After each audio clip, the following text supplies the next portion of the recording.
যারা টেস্ট পেপারসের গণিত প্রশ্নগুলো আয়ত্ত করেছে এবং যারা বিগত বোর্ড প্রশ্নগুলো আয়ত্ত করেছে এবং তারা জানে শুধুমাত্র এই এমসিকিউটা কতটা গুরুত্বপূর্ণ এইবারের পরীক্ষার জন্য। তোমরা যারা এইবারে এসএসসি পরীক্ষা দিবা তাদের জন্য কিন্তু এই এমসিকিউটা প্রচুর গুরুত্বপূর্ণ এবং বলার মতো না যে এটা কতটা গুরুত্বপূর্ণ। তো আমরা এই ধরনের একটা এমসিকিউ আজকে করাবো, আশা করছি পুরো ভিডিওটা মনোযোগ সহকারে দেখবে। দেখো এখানে বলা হচ্ছে একটি সমদ্বিবাহু ত্রিভুজের পরিসীমা 16 সেন্টিমিটার, এর ভূমি যদি 6 সেন্টিমিটার হয় তাহলে উচ্চতাটা কত? আমাদের কি বের করতে বলছে? উচ্চতা বের করতে বলছে।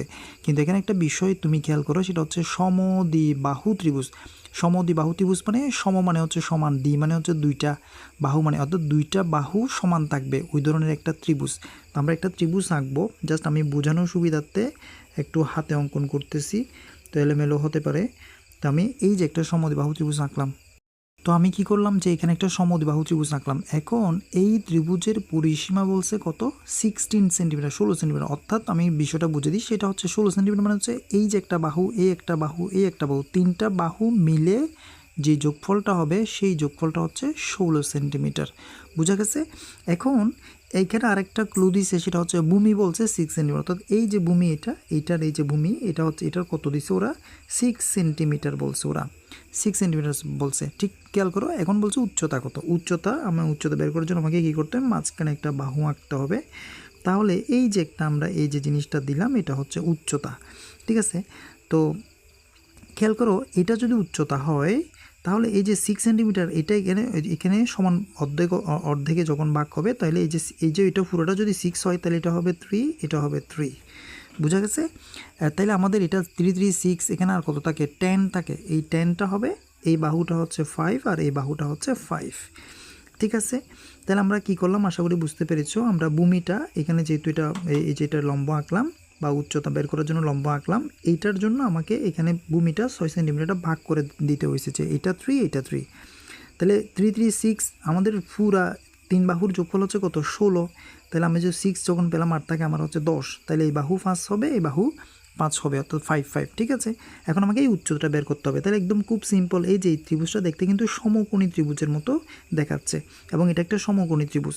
তো এই সমকোণী ত্রিভুজের ধরো এটা হচ্ছে ভূমি, এটা হচ্ছে অতিভুজ, আমাকে লম্বটা বের করতে হবে। লম্ব মানে হচ্ছে কি? উচ্চতা। এটা আমি বের করব। তাহলে দেখো উচ্চতা, এই যে উচ্চতা, ধরো আমি এটা নাম দিলাম এ, তোমার হচ্ছে বি, সি, ধরো এটা ডি। তাহলে এডি বের করতে হবে আমাকে। এডি হচ্ছে এখানে উচ্চতা। তাহলে এডি বের করার জন্য লম্ব বের করতে গেলে কি করতে হবে? আমাকে অতি স্কেয়ার থেকে ভূমি স্কেয়ারটা বাদ দিতে হবে। তাহলে অতি স্কেয়ার থেকে আমি কি করব? ভূমি স্কেয়ারটা বাদ দিয়ে দিব।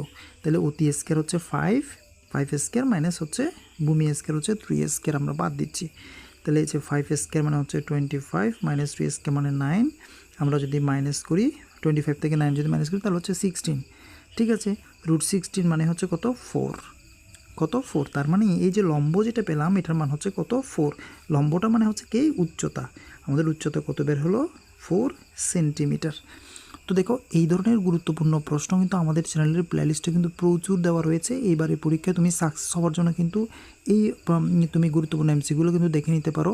এবং দেখো এমসিগুলো কিন্তু আমি চাইলে শর্টকাটে তোমাদেরকে করে দিতে পারতাম, ক্যালকুলেটারের মাধ্যমে দেখা দিতে পারতাম। বাট একটা বিষয় হচ্ছে যে এইটা যে পরীক্ষা আসবে এটা কিন্তু নয়, এইটা আসতে পারে, অথবা এই যে মানটা চেঞ্জ করেও অন্যভাবে তোমাকে দিতে পারে। তো এটা এমন করে বুঝাই দিলাম যাতে তোমাকে লম্ব, ভূমি বা অতিভুজ বের করতে বললে তুমি যে কোনোটা তুমি সহজে বের করে নিতে পারো। সেই জন্য আমি তোমাকে এই জিনিসটা এভাবে করে বুঝিয়ে দিলাম। এবং আমাদের প্লেলিস্টের যে ভিডিওগুলো আছে ওগুলো কিন্তু এইভাবে করে বুঝিয়ে করে দেওয়া রয়েছে। তো যদি ভালো লাগে অবশ্যই সাবস্ক্রাইব করে আমাদের সাথে যুক্ত থাকবে পরবর্তী ভিডিও সবার আগে পাওয়ার জন্য।